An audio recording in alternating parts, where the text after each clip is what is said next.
Please listen carefully. Welcome to the Extra Buttery Podcast. This show is brought to you by Kinetoscope.ca, a site about movies and TV.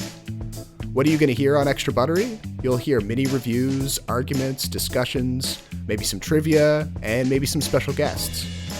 More importantly, we'd like to hear what you'd like to get out of Extra Buttery. So be sure to hop into the comments and tell us what you think about the show and what you'd like us to cover.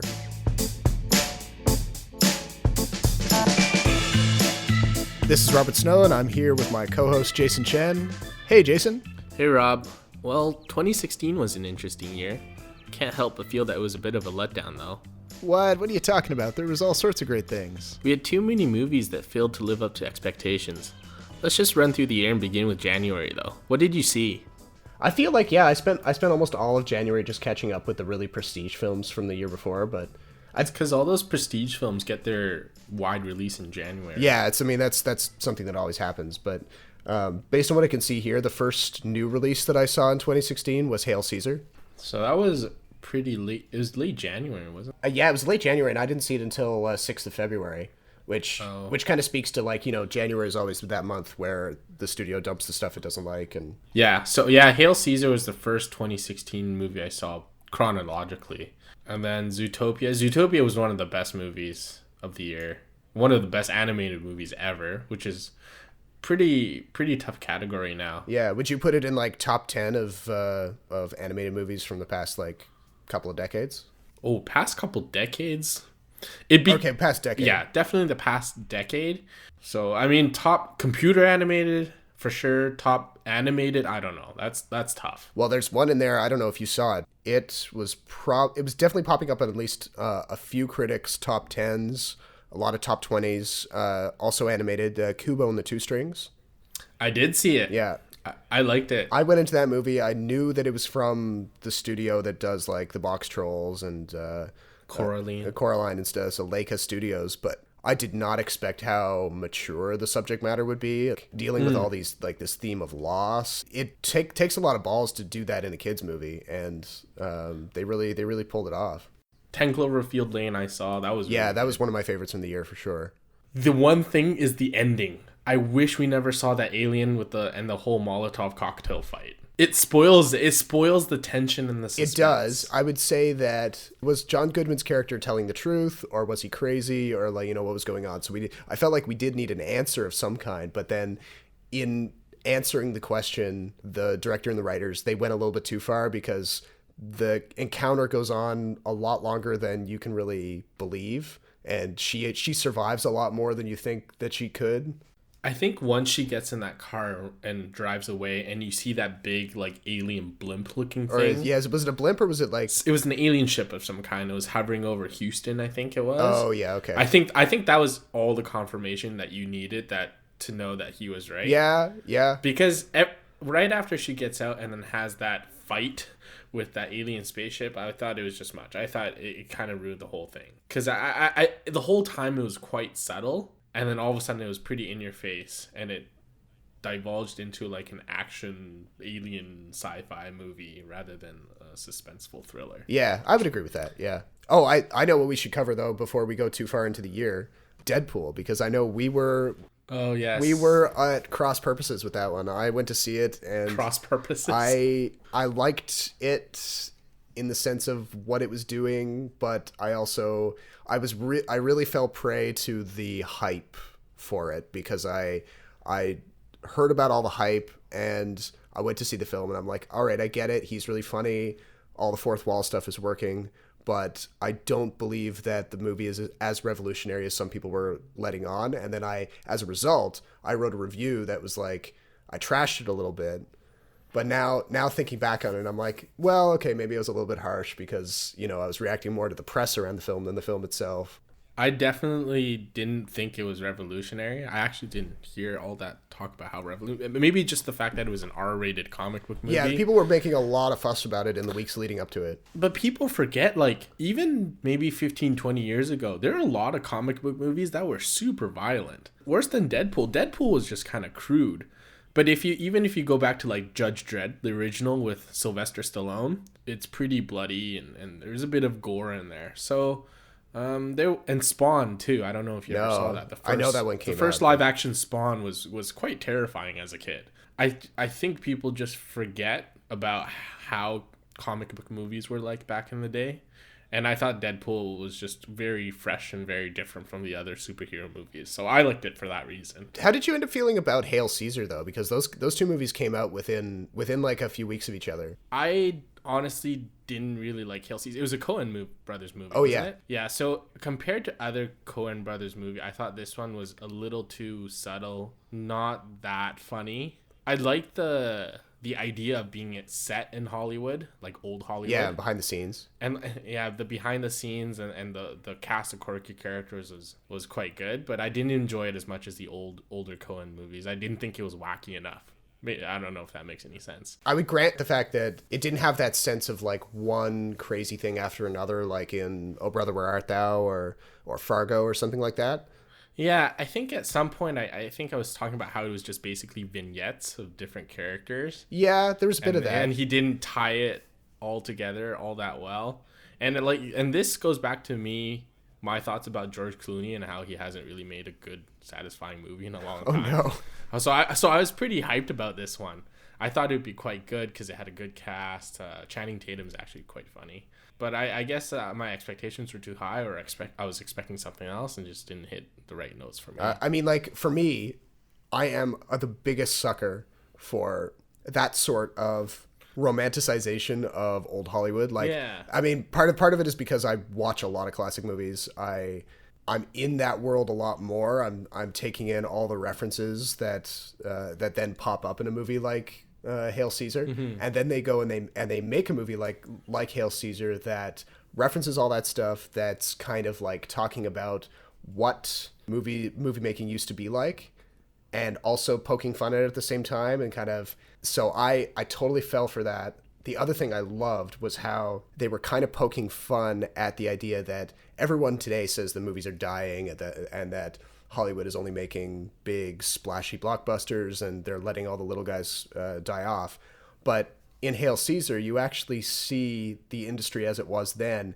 And if you think about it, it's not that different from the way it is today. In the 30s or the 40s, whenever the movie is set, the studios are still churning out movies that are within very formulaic genres. They've got, their stars that are locked in, that bring in the dollars. And the only difference is they're not making superhero movies with big special effects, but they're making like big dance numbers with Channing Tatum in a sailor costume. They're making westerns that just have like a bunch of cowboys jumping off of horses and doing like lasso tricks. So it's, if you swap out one for the other, you get the sense that like maybe Hollywood isn't doing as bad now as it ever was. And that kind of gave me a sense of hope. And I was like, I left the theater. I was like, oh, okay, everything's not terrible.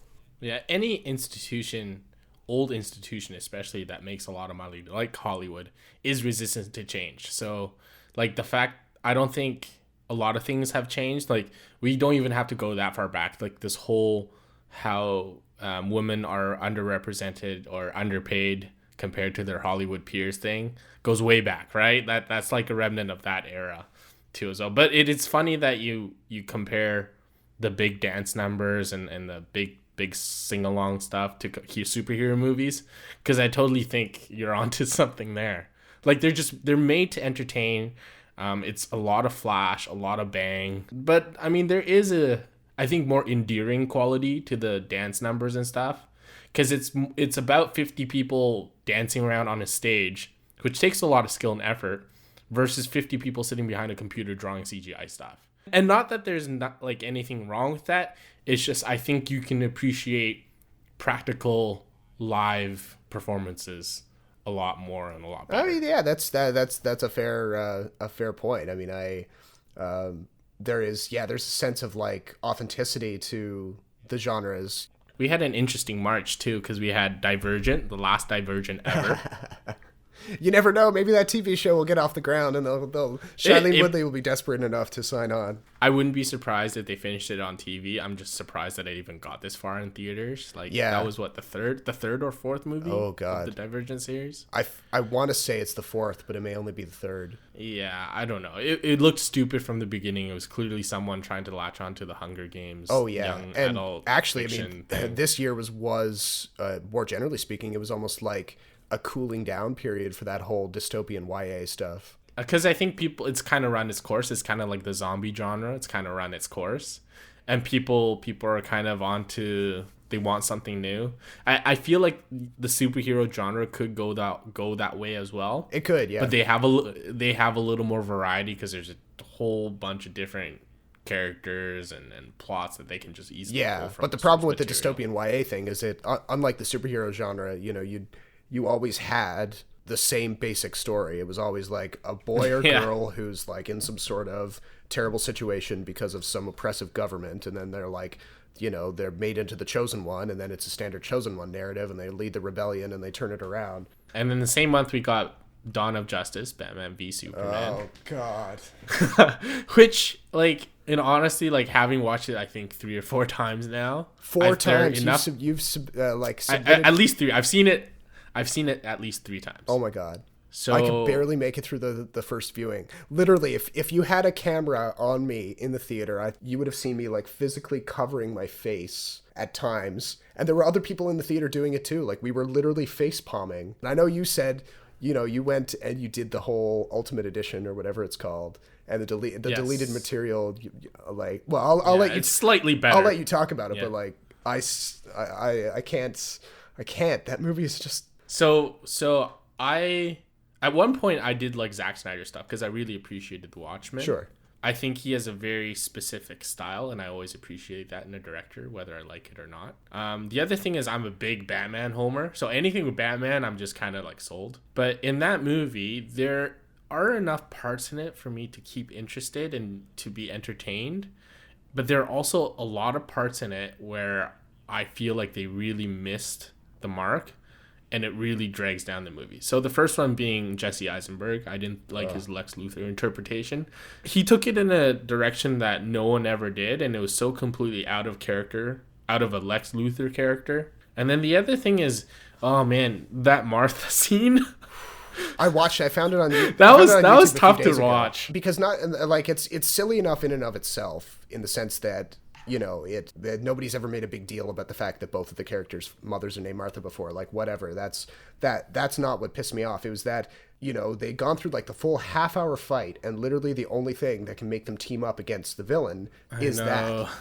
And I'm thinking to myself, why? Why that? Like, at least have one throwaway line to describe what it is about that makes. And I get, like, you can do a close reading of the movie, of that scene, and you can probably come up with an explanation about like how, Batman is given a sense of humanity because he knows that Clark has a mother or something, but the movie doesn't make that point clearly enough. It doesn't say it with either the dialogue or with the shots that's what it is. That's the thing with Zack Snyder movies. There are some times where he's super heavy-handed, but there are times where he needs to drive something home, and it's too subtle. Yeah. So I don't know if there was when I watched the Ultimate Edition, it was tough for me to separate what was in the theatrical version, what was added on. But in the Ultimate Edition, like the extended cut, they do make a big deal of him reminding himself of, or reminding the audience of who his mother was. So there's a part in the beginning where I think the camera pans across the tombstone. Okay. And it clearly says Martha Wayne. And then there are a couple other references to his mom in the background. Like it would be like a picture or something like that. And so, so the whole turning point, I think, was when Batman realizes that Superman has a mom. And even though he's an alien with all this fantastical power and whatnot, that there is a conscience to him because he has a human mother. Right.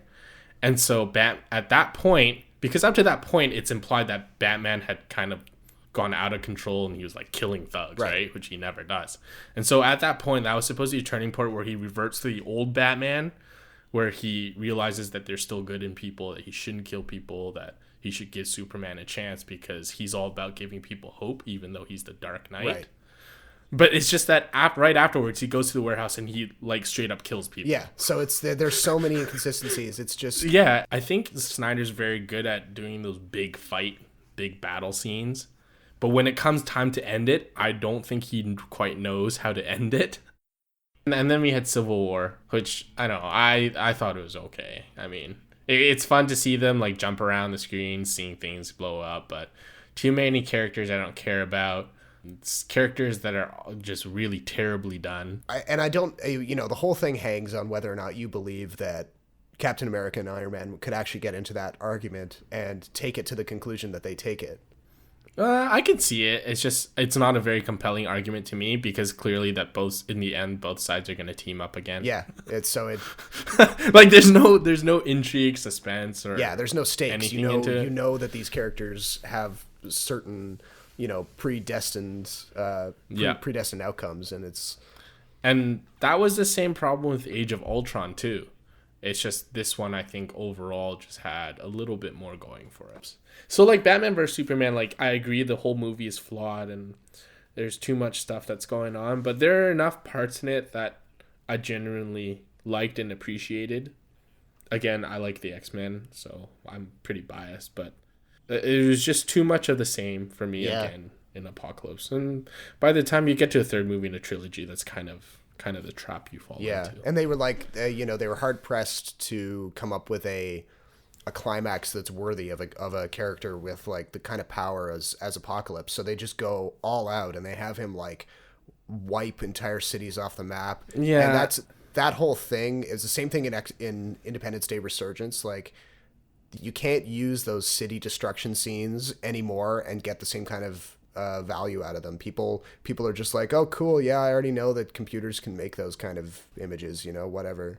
I mean, and then you had the Quicksilver scene because people like the one in Days of Future Past. But see, there's the thing, right? Because you say they have it because people like the one from Days of Future Past. Yeah, right? exactly. To me, that wasn't enough of a justification. They're like, it's almost like when the Quicksilver scene starts in X-Men Apocalypse, you're like, oh well, here we go again.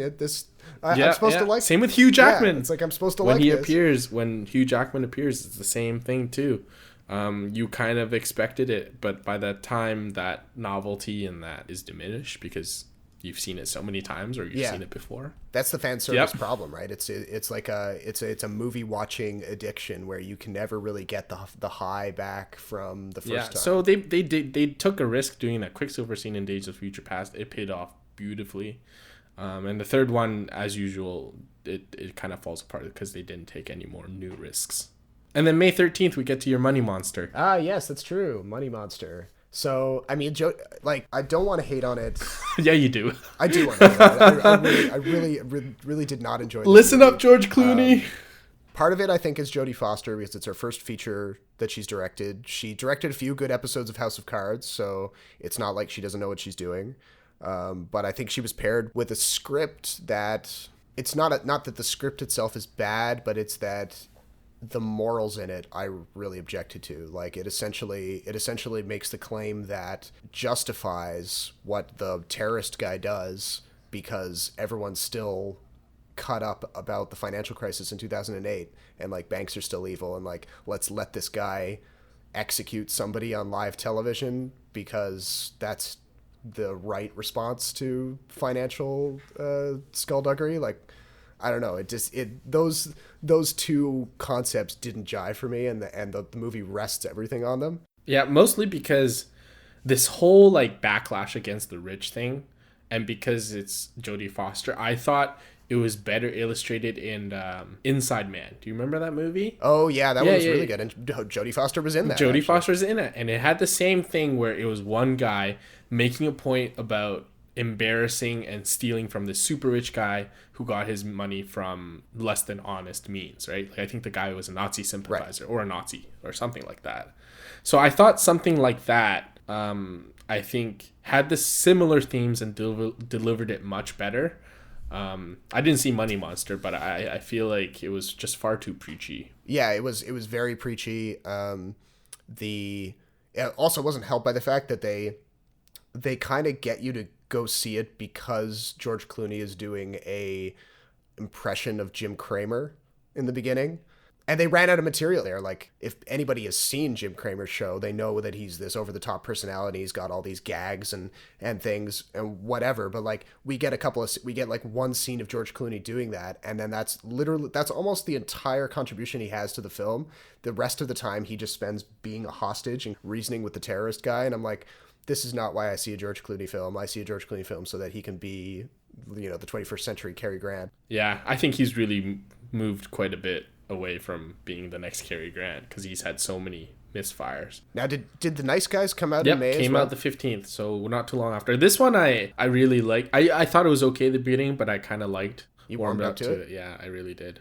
I can't really think of a single bad thing about it other than the fact that I felt it was a little flat in terms of the tone. Yeah, I felt like maybe some of the jokes didn't quite land as well. Didn't have enough oomph. Yeah. And then we had Neon Demon, which I also kind of skipped because I heard. So did you end up seeing it after? Because I twisted your arm. You did, and I just I read the plot synopsis, and I knew how gory it was. So I'm always wary of when people are like, "Oh, this is super violent." I'm like, well, okay, maybe it's not the best." The Neon Demon, and I think you read the Wikipedia plot summary, and I said nope. And then I looked it up after you told me you'd read it, and I was like, oh, I can sort of see how, like, if you just read this. I watched it because I do really like what Nicholas Winding Refn is doing. I watched it for that. Ninja Turtles came out. I have to mention this because I'm a big Turtles fan, but this was the one Turtles movie that I just didn't care to see. Oh, no. And so all my friends are like, well, you're not a true Ninja Turtles fan now. I'm like, well, if they didn't screw it up so bad, maybe I could. Does this mean that, like, the shadowy organization of the Ninja Turtles fans, like, we heard that you didn't see the latest release? Yep. You have to cut up all of your Ninja Turtles posters now. Yep. Next on the docket, I've got Warcraft. Warcraft was the big June release. I didn't see Warcraft. I didn't see it either. I'm a big fan of Duncan Jones. I think that's true of a lot of movie buffs who saw Moon and then his follow-up Source Code. He makes those two movies within like 2 or 3 years of each other, and then pours like 4 or 5 years of his life into making this Warcraft movie. But the funny thing about the Warcraft movie was that even though it's a video game adaptation and it got the same flack for being a video game movie and having all those issues, one thing I have noticed on a lot of the review, like the text reviews, and then on CinemaSin's take on the movie, was that almost in a knee-jerk response to mainstream critics hating on Warcraft so much, all of the fans of the game are defending it a lot more stridently than fans of other video games would defend other video game movies. And let's not kid ourselves here. This movie was made for a large Chinese audience in mind as well. So it didn't make a lot of money here, but it made a lot of money overseas. And Warcraft is huge in Asia. And when it comes to film, especially North American films, and this probably works vice versa too, is that people there don't look for the same things as we do when it comes to how they view a movie and what things they like. So anything like Transformers or Warcraft that we think is just a hot CGI garbage mess that looks fake and doesn't have a very interesting plot tends to sell well in Asia, I think, because of the spectacle of it. They don't have the same budget that we do for the special effects, and often their special effects aren't as good, right? So a lot of movies that we think are quite good, like especially slow burn movies, like something like Drive or even anything by Terrence Malick, I don't think Asian audiences would appreciate or understand as much. If you look at historically, the movies they produced even 20, 30 years ago I think are quite different. Are you thinking mostly of like the Hong Kong cinema and the high ratio of like martial arts films? Yeah. So back then Hong Kong dominated because they had more money and they also had these big action movies as well, but they didn't have quite the computer graphics. Oh, okay. Well, that's a pretty enlightening component of it, because a lot of their Hong Kong big action movies back then were just gunfights. Like gunfights. John Woo stuff? Yeah, John Woo stuff. So like gunfights, blood splatter, explosions. That was like your big budget action film. Are we still in June right now? Yeah, June was a big month because the next one's Finding Dory. Oh yeah, and can you believe I didn't actually see Finding Dory? I feel like my Pixar fan club membership is going to be revoked. Oh, you know what? It's a sequel, so no hurt feelings. Most of their sequels aren't that good. I did see it for the first time over Christmas, and it honestly I don't think it was very good. Did you see Independence Day Resurgence?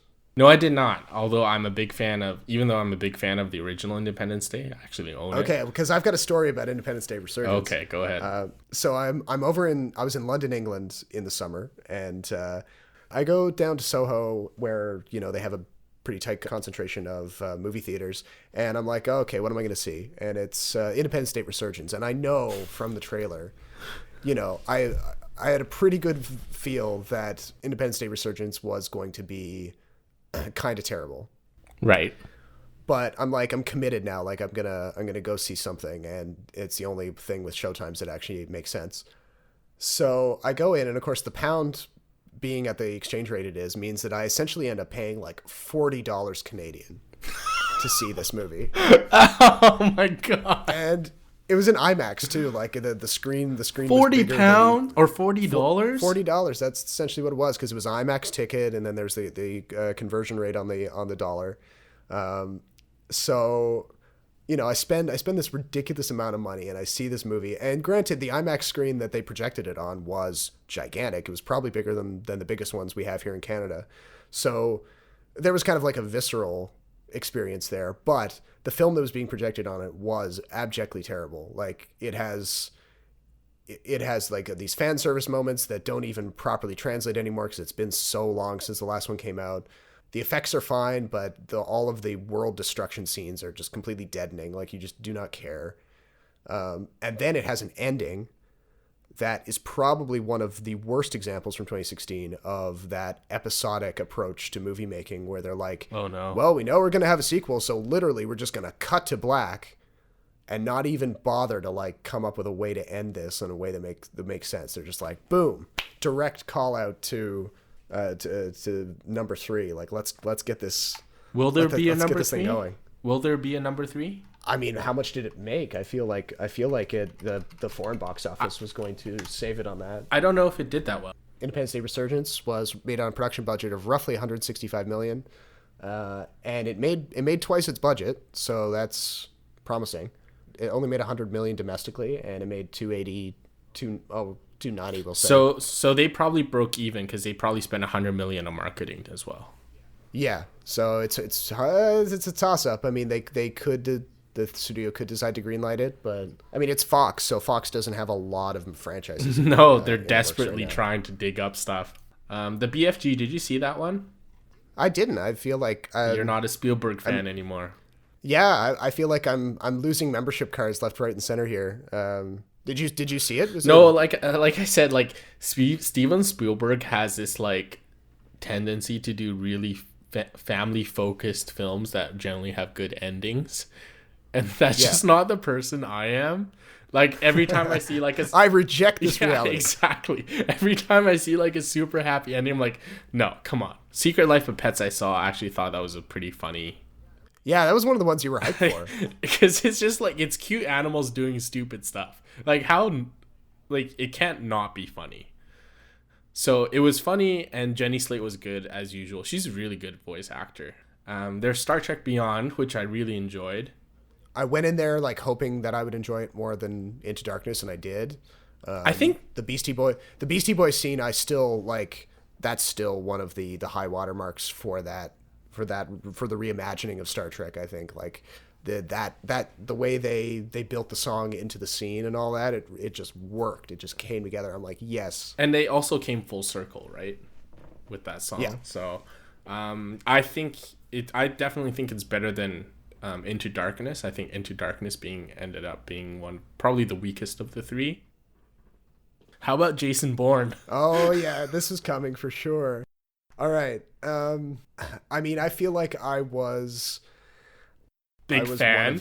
I mean, I feel like I was one of the people who was gunning for this movie for the longest time. Like ever since I fell in love with the original Bourne trilogy, and there was like a hem-ha kind of like, we don't know if we're going to make another one type of thing, which that process led to the Bourne Legacy. And even when the Bourne Legacy came out, I still defended it because I I liked how Jeremy Renner's character was different from Jason Bourne. You know, he had different motivations, he had different abilities, but the film was still very flawed. So then, like, you know, we finally get the news that Greengrass and Damon are back at it. They're gonna make a new one. They bring on lots of hot new talents like Alicia Vikander. Awesome, sounds great. Movie comes out and it's a greatest hits album, and in the worst possible way. I just Yeah, so the Bourne series lost me on Bourne Legacy, and this was when we were in journalism school, and I think we had a pretty lengthy discussion about why I didn't like it. We had many discussions about it. Yeah. Yeah, so I gave this one a chance too because it was Matt Damon returning in his original role, and I went in there, and it felt like every scene that I saw was a mirror shot of something that had happened in the first 3 Bourne movies. Yep. And so I didn't feel it was very novel. It wasn't very exciting. In fact, I think throughout the movie, the whole time I was thinking like, man, when will this movie end? Like, yeah. I was bored out of my mind, which is not good. No, I mean, like they worked in that whole subplot with the social network run by Riz Ahmed's character, being in league with the CIA. That detail alone is going to date the film even worse in a couple of years if anybody decides to go back and rewatch it, because whatever they're talking about there will have been replaced with some new security concern. The way it all comes together in that third act, there's so many leaps in logic, so many like lucky things that happen to Bourne that allow him to do what he does, and that was never the case before. Like, sure, there were probably convenient things that happened, but you were still kind of along for the ride. You didn't feel like he was just getting like, oh, hey, here's a table full of spy stuff. Let me take a few things from all these freebie bowls. That's not the kind of improvisation that we love from the character. No. He's the guy who's supposed to be able to take a pencil and use it to kill a dude. Not, oh, awesome, there's a little handy dandy recording thing in a bowl. Yeah. So starting around this time, I think for the second half of 2016, I kind of lost interest in a lot of movies because a lot of them ended up being really disappointing. And so Suicide Squad was obviously it was probably the most disappointing, I'd say. Because I think I enjoyed Batman vs. Superman way more than Suicide Squad. Suicide Squad suffers in a lot of areas, and that's unfortunate because I think David Ayer is quite good. I really like Fury. He's a competent director for sure. I really liked Fury. I thought End of Watch was really tense and thrilling. And I'm not sure exactly where they went wrong with this one, but everything seemed half done. And they crammed all 10 different things into the movie. And because they're all half done, none of them hit the right notes. Oh, yeah. I mean, it was the one impression I was left with when I left the theater was, you know, I mean, I work as a video editor. Like half my job is cutting together videos. It's been a long time since I've seen a Hollywood movie that was so shoddily put together on an editing basis. And not in the sense that like the pacing was off and some beats could have hit better. There were whole scenes that felt like they were completely inserted, like copy and pasted out of order. There's the thing that really hit me was there's a scene where before Carla Delevingne's character goes full villain and escapes, there's a scene where she's going down with into the subway with is it Rick Flag? Is that the character's name? Yep. Yeah, Rick Flag. So she and Rick Flag are going down to the subway, and they're supposed to be like planting some sort of bomb, but that scene felt like it had been like grafted in there in the middle of nothing. The movie never explains what they're down there to do, how it links up with the larger plot, and then the scene plays for like 30 seconds, and then she just leaves, and then they cut to something else, and I'm like, what? How? I don't get it. This does not work. How do you work as a Hollywood editor and put these shots together? Not only was the plot and the characters incoherent, Joker. Okay, let's just start with Joker. Joker was a big problem for me in the movie. First of all, the interpretation. If you look back on all the other Joker or the other Batman films with Joker, there was always, he was a murderer. He was a terrorist, of course, but his jokes were always kind of funny and kind of, there was a sarcastic wit and dryness to it. But Jared Leto was like a full-on sociopathic murdering like serial killer. Gangster, you know, Yeah, like a gangster, and I felt that kind of missed the mark there. The fun parts were never fun. It's not enough to have a gangster who kind of like laughs a lot. It's a gangster who actually cracks jokes and makes you feel like they could have a stand-up act. Like that's the whole point. Yeah, and none of his jokes were funny. I don't think he even cracked a joke in the entire film. No, did he? no, he was just being creepy. Like he was, he was supposed to be creepy because he was smiling and giggling a bunch. So, and that goes for all the characters across the board too. Like some of them just didn't really get developed. So the one character I actually really liked was Diablo. Right. Yeah, I think Diablo he was probably one of the few redeeming features of that one. Yeah, and I wish I just got more of him because he had, with the little story and the screen time he got, he really had a clear arc. Yeah. Whereas you couldn't say the same for Captain Boomerang. Slipknot was in it for 30 seconds. Yeah. I mean, and Killer Croc, I still don't get. I feel Killer like Croc existed for one joke, and that was the BET joke. Like that was what he was in the movie to do. And I saw Sausage Party. I don't know if you saw that. Yeah, I saw Sausage Party. It's funny. I made an effort to go see that. Oh, really? Okay. Yeah. So the humor is crude, but it was meant to be crude. And it was funny enough like that it was fairly fast paced. Yeah. So I enjoyed it. It is what it is, right? And like Sausage Party was so big that I think it kind of ruined Hell or High Water's moment. Oh, you think? I think that movie, because it was released the same day, I think. Oh, yeah, that's possible. And so Sausage Party took all the headlines because of how dirty and how there was like this one screening in the States where like they put on Sausage Party for a bunch of kids who were there to see a kids movie. Yeah, that's like funny. stuff like that just grabs all the headlines. Yeah, and so Hell or High Water kind of went under the radar. It was a lot.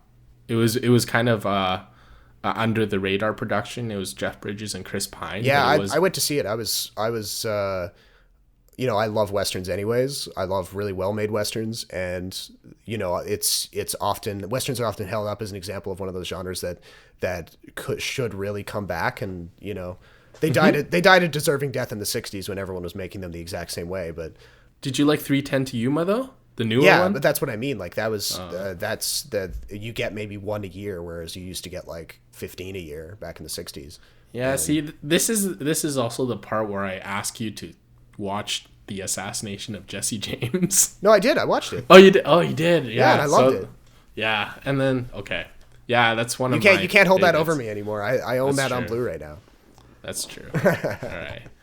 And then there was Sully, that Tom Hanks vehicle. Yep. Yeah. So I heard that was good, but in a very Clint Eastwood, Tom Hanks kind of way. Yeah, like, that's a fair description. Like, I mean, it was definitely, I liked it a lot more than American Sniper. Eastwood. Well, American Sniper wasn't very good. No, American Sniper was well made in the way that like Eastwood does a good job making films in general. Like when he delivers a film, at least it'll be like 3 stars out of 5 and up. It's gonna be solidly made. There won't be any glaring issues with the way it's put together. Yeah. This one was easier. Just in all ways, it was a lot easier to relate to the Sully character. He's an American hero, and I guess this was what Flight was supposed to be for Denzel Washington. Yes, if it would be really interesting to do a side-by-side comparison actually between those two movies, because Flight is enjoyable for certain reasons, but it doesn't have the kind of cumulative kind of like all right kind of effect that Sully did. We're still in September, right? I think so. I'm going to jump in on, like, even though I saw like a bunch of stuff at TIFF that probably won't come out for another year because, a lot of these are smaller films. I want to say like 2 here that I want to call out. There's Free Fire. So the director there, Ben Wheatley, came to TIFF this year with a movie called Free Fire, which is notable for one reason, and that is he's giving Quentin Tarantino a solid run for his money.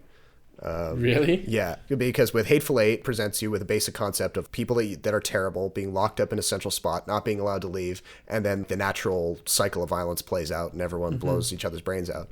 Free Fire does the same thing. It takes a bunch of people who are meeting up in a warehouse in Boston in the 70s, and the deal goes sideways. It's an arms deal that goes sideways, and then it just becomes an all-out shootout for the entire second half of the film. It's only a 90-minute film. The whole second half is just a shootout that kind of moves in waves, like loud to quiet. Ben Wheatley blows Quentin Tarantino's concept out of the water. He does it in so much less runtime.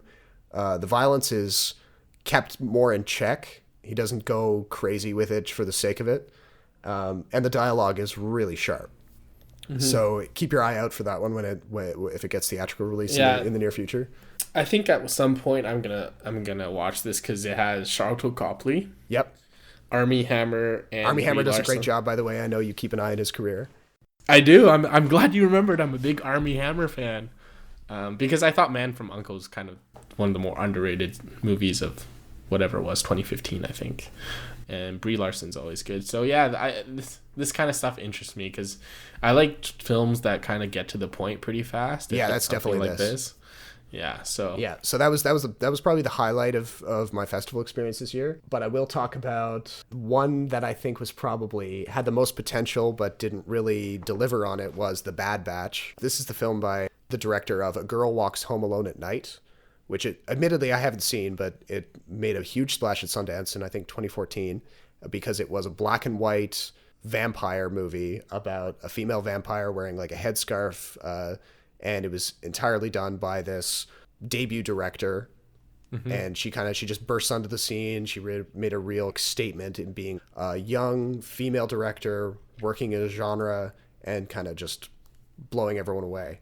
So she comes back to TIFF this year with this movie, The Bad Batch, which again is very genre. It's a cannibalism-based dystopian nightmare kind of thing.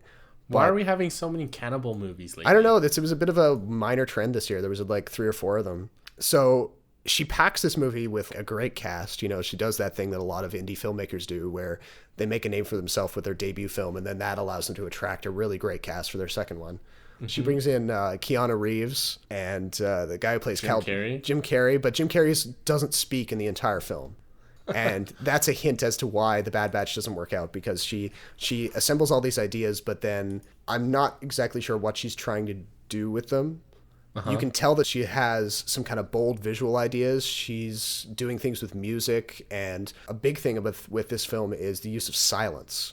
She has long scenes where nobody says anything, and when used correctly, those kinds of things can work out really well. You can be really drawn into the emotions of the characters and all that, but it just doesn't come together here. There's so much weirdness. You don't know whether you should be gasping or laughing.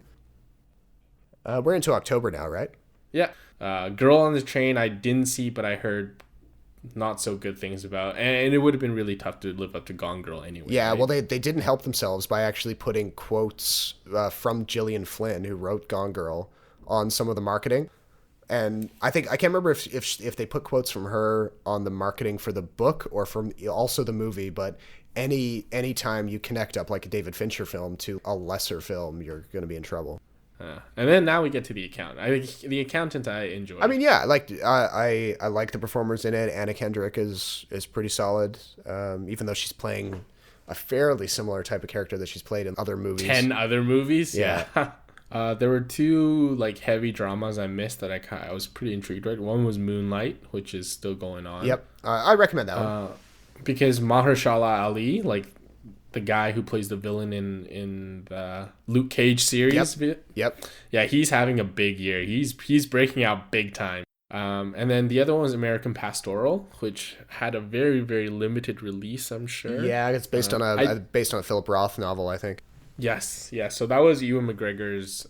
Is that his directorial debut? Yeah, he was. It's not a passion project for him. I think he was on as a producer and star, but then their original director fell through, so he was like, all right, we'll make this into my debut. Yeah. So that was another one that I'm kind of intrigued at because of the story. I think there's a lot of potential for some heavy drama that could be executed quite well. It got some heat from critics. Like some people didn't like what they did with it. Yeah, fair enough. I mean, not as bad, not as much criticism as Inferno, I hope. Oh, no. I gave up on the Dan Brown adaptations. Well, I mean, his books kind of suck anyway, so. Oh, before we leave October, I've got one. Well, what's up? In a genre that we haven't talked about much yet, which is documentary. The new Werner Herzog documentary, which is available on Netflix. He actually, coming out of TIFF, he signed with Netflix to be the core distributor for that movie. Oh, nice. And it's about volcanoes, or more specifically, the people who live in the immediate vicinity of volcanoes. And if you like Werner Herzog's documentaries, you have to see it. It's another one of his very particular topics delivered with that lovely narration. Did you like Doctor Strange? I did. I liked it a lot more than I thought. It was sort of like the Ant-Man this year, for me at least. It was a Marvel film that had a lot to prove, in the sense that they're stuck with a character that very few non-comics fans have heard of, and they may have to make a case for it pretty conclusively. So I think they did that. The Doctor Strange character was a lot funnier than I anticipated. He had a lot more wisecracks, a lot more jokes. I know Benedict Cumberbatch can be funny, but I didn't think he could be funny in that way in this character. Yeah, fair enough. Fair enough. Did you see it? What did you think about it? I thought it was okay. Again, like, I'm kind of tired out from the superhero genre as well.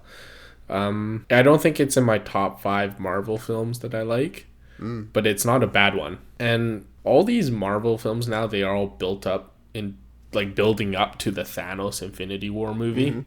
I think the last battle in this one, in Doctor Strange, was anticlimactic. It happened a little too quickly. I do like the part where he kind of tricks, I think it was Dormammu, into that loop, that never-ending loop, right? Yeah.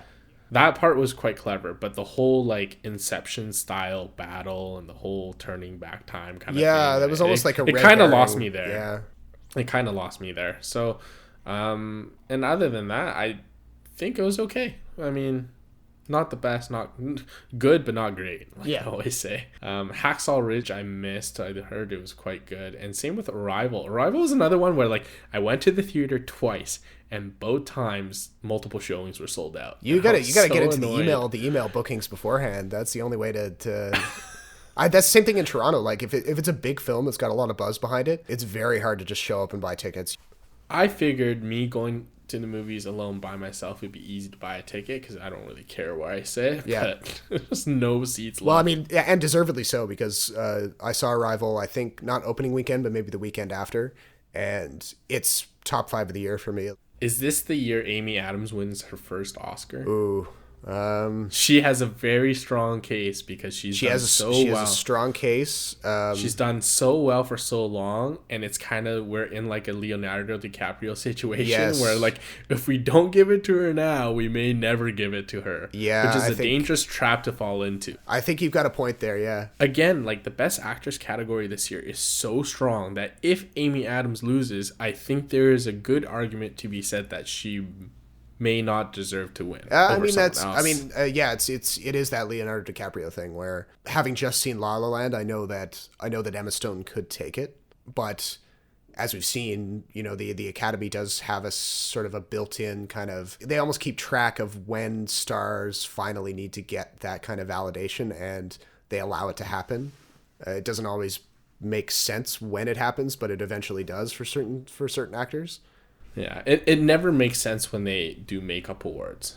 Yeah. So I don't actually think Leonardo DiCaprio was at his best in The Revenant. I thought he was better that's possible, in his other films, and maybe he deserved to win, maybe he didn't. But if he didn't win, I think it'd be okay, and I don't think it should be a big deal that he's lost so many times, but took so long to win. But, like, getting back to Arrival, though, I mean, Amy Adams is the core of that movie, and yes.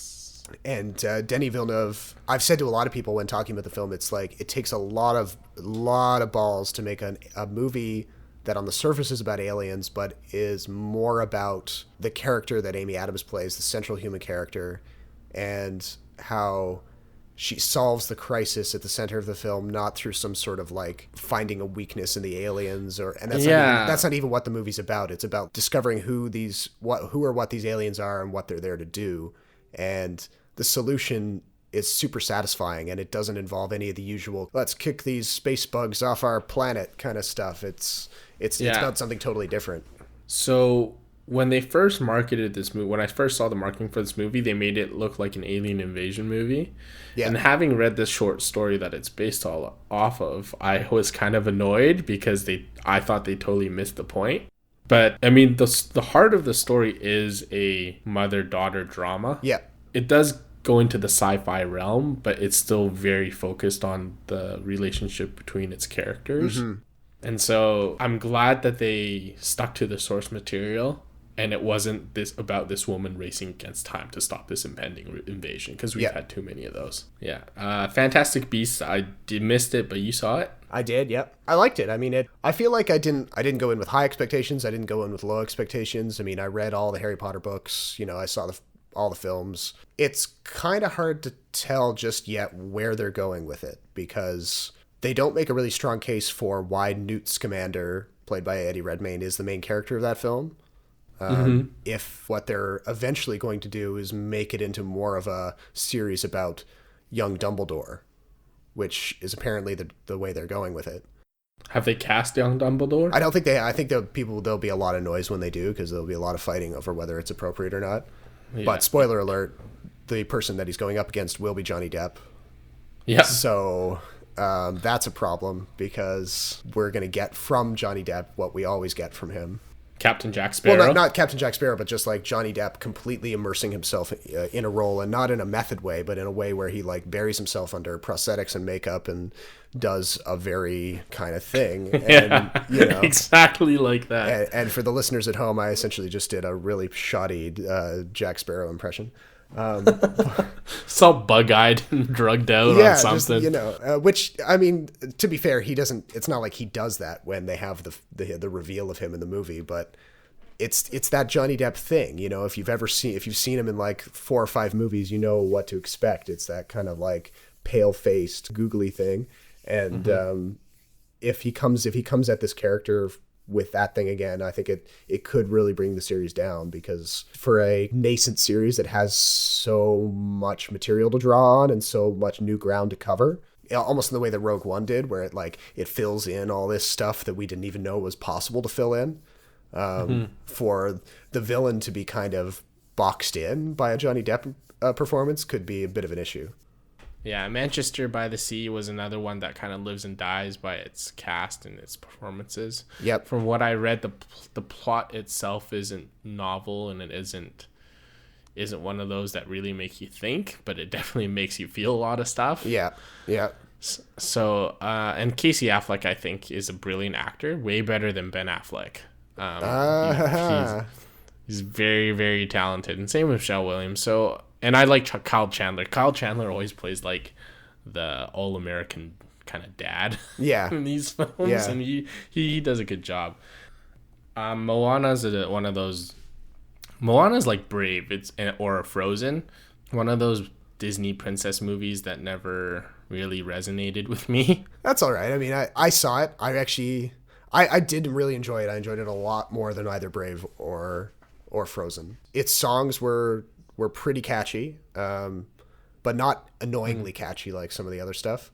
Allied I missed. I don't know if you were interested in Allied, though. I did see it, yep. I saw it at the beginning of the month. And? It is one of those movies that kind of harkens back to an old school studio kind of vibe, where it feels very together, very carefully produced.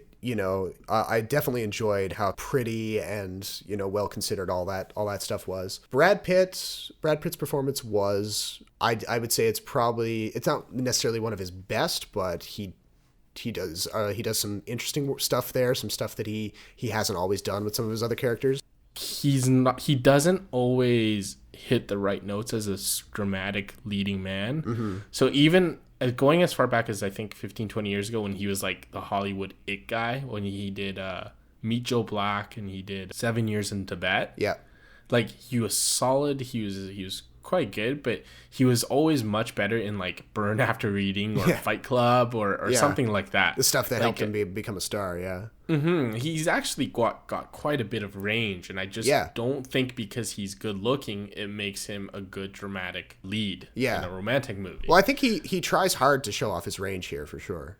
Oh, okay, yeah. But I will say that Marion Cotillard, she's the right pick for the movie, but I feel like she wasn't trying quite as hard as she does with some of her other roles. Oh no, it's not that she phoned it in. It's not that she phoned it in. It's just I didn't feel like she made this character as distinct as some of her other characters.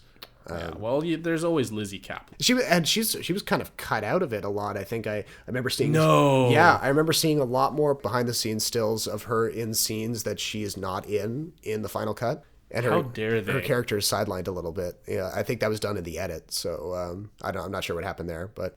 And then Michael Keaton, the founder, that's the one movie that I really want to see before. Well, it's gonna get a wide release soon, but that's a movie I want to see soon. Because I'm interested in the story. Michael Keaton's great. Passengers, I was kind of surprised at how bad it was. I didn't think it'd be that bad, but is this the end of J-Lo? I don't think it's the end. I think she, the honeymoon period is over. She's got to make some new decisions to kind of stay on people's minds. She needs another hit. She hasn't done a good movie in a while. That's what she needs. So we were too young for this. There's a Brie X. Do you remember Brie X? It's a gold company that was basically a scam. And so it got turned into this movie called Gold, and with Matthew McConaughey putting on a bunch of weight to play that role. So Brie X is a very interesting story for those who don't know. These kind of movies tend to do well, and I'm interested whenever there's like a real life adaptation of a crazy story like this. Mm-hmm. But we haven't heard much from it, so that makes me think that maybe it's not so good. Just like Live by Night, Ben Affleck's first misfire, maybe? I don't know, because the critics are definitely against Gold right now. It's tracking at like 33% on Rotten Tomatoes, but it's not good. Live by Night is getting a little bit more attention. I think it might, it won't rise to the level of Argo just because it's going up against some pretty strong stuff this year. But it could be like a pretty solid base hit for Affleck. Yeah. So which just brings us to finally to Rogue One. All right. Well, I feel like we're less divided on this one than we were about Force Awakens. Yes, definitely. Like I said before, I don't hate The Force Awakens, but I don't find it particularly intriguing or fascinating or enlightening. And I'm very, very glad that Rogue One strays away from the Skywalker family tree. Mm-hmm. And it's about these basically random people who join forces to fight the Galactic Empire, because you don't get a lot of that. Usually the stories we get about the battles between the two sides is based on a Skywalker's point of view. I definitely ended up liking it a little bit more than you did, only because maybe I was more taken in by the freshness of the approach you just mentioned. Or I think for me, one of the things I really reacted well to was how that way that it opens up that whole world without the Skywalkers and focuses on people, the types of people who have always been in the background of other Star Wars movies, showing how much more complex this whole universe is than what we've been presented, and it all kind of fits together. It gives you so much more context and so many more reasons to kind of get to fall in love with the movies. And it actually reminded me of when I was first getting into Star Wars and the internet was starting to get really big. The Star Wars website and their data bank was a great way to like go in and kind of get totally lost in all of the backstories and all of the stuff that had been covered in comics and novels. Which is all non-canon. It's all non-canon now, but this is a movie that kind of goes back and starts putting all of that stuff back in. And telling all those stories, and so I for those reasons I got pretty excited about it. When the credits rolled, I had a pretty big rush. And the one thing was that I thought Ben Mendelsohn had a lot of footage in the trailers that weren't shown in the final product, and I was kind of disappointed by that because Ben Mendelsohn to me played a very interesting villain. Mm-hmm.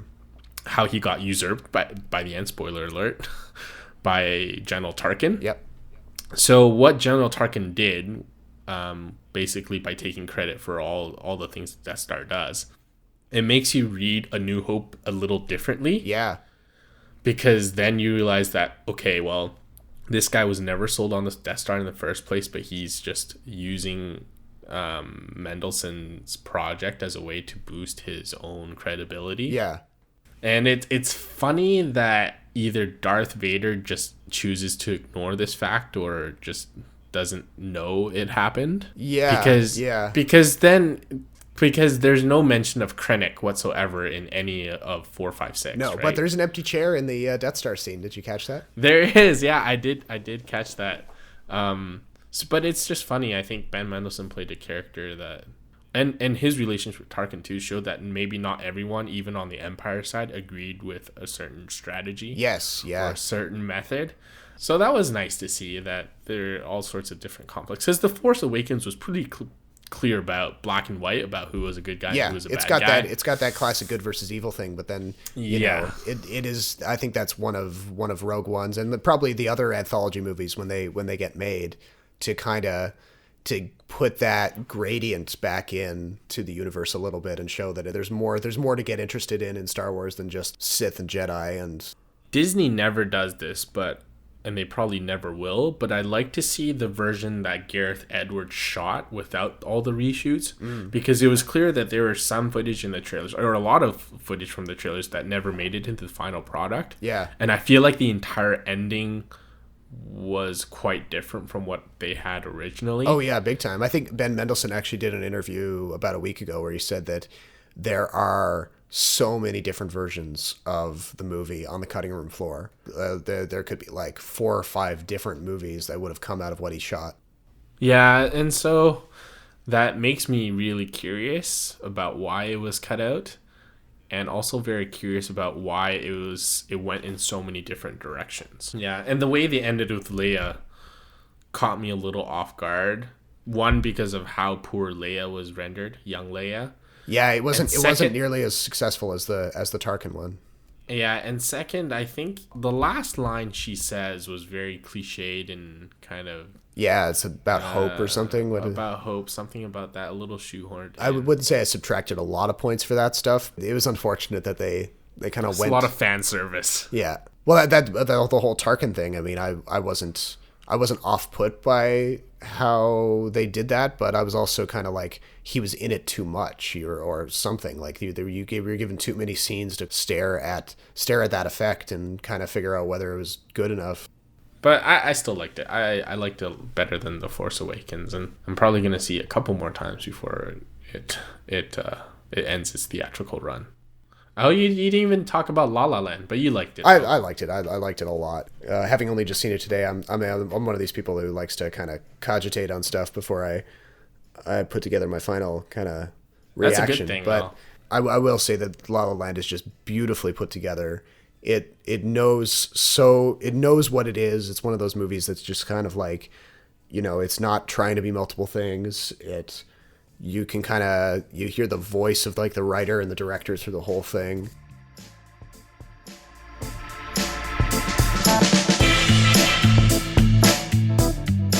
And that about does it for this episode of Extra Buttery. As always, be sure to jump into the comments and let us know what you thought. My name is Robert Snow, and be sure to stay tuned for the next episode. And I'm Jason Chen. Thanks for listening. We'll talk to you guys next time.